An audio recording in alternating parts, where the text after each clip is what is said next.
Hi friends, నేను miss వచ్చాను. ఈరోజు ఇది బియ్యం ఉప్పిండి అండి.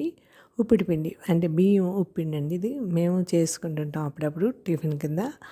టిఫిన్కి బాగుంటుందండి, చాలా బాగుంటుంది. టిఫిన్ డిన్నర్ కింద కూడా చేసుకోవచ్చు. ముందుగా ఒక గ్లాసుడు బియ్యం మనకు ఎంత కావాలంటే అంత కొలతండి కడిగేసుకొని పక్కన పెట్టుకోండి. తాలింపుకి ఒక గిన్నెలో కుక్కర్లో కూడా చేసుకోవచ్చండి. తాలింపుకి మినపప్పు, శనగపప్పు, ఒక కప్పు శనగపప్పు వేయాలండి.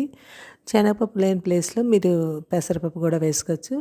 అందులోనే కారం తగ్గ పచ్చిమిరపకాయలు, కరివేపాకు, జీలకర్ర, ఆవాలు అన్నీ తాలింపు పెట్టుకోండి. శనగపప్పు అది వేగాక అందులోనే మనం కొద్దిగా అంటే మరీ ఎర్రగా నల్లగా వేగకర్లేదండి. శనగపప్పు కొద్దిగా బాగా వేగాక అందులోనే ఈ బియ్యం కడిగేసి కూడా వేసుకోండి.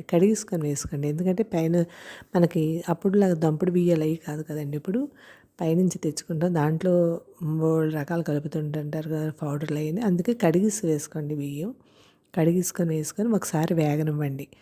బాగా వేగాక ఒకసారి వేగనివ్వండి. ఒక 10 నిమిషాలు 5 నిమిషాలు వేగనివ్వండి. వేగాక దాంట్లో టేస్ట్కి తగ్గ సాల్ట్ కూడా వేసుకోండి.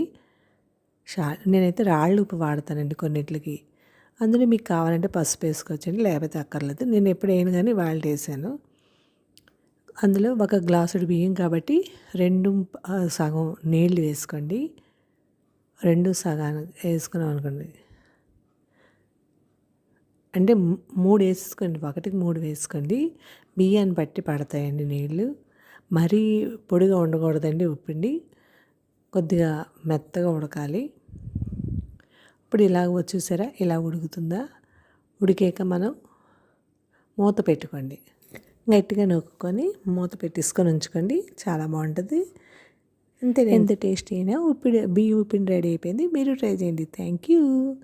సబ్స్క్రైబ్ చేయండి, లైక్ కొట్టండి, కామెంట్ పెట్టండి. బాయ్. Thank you.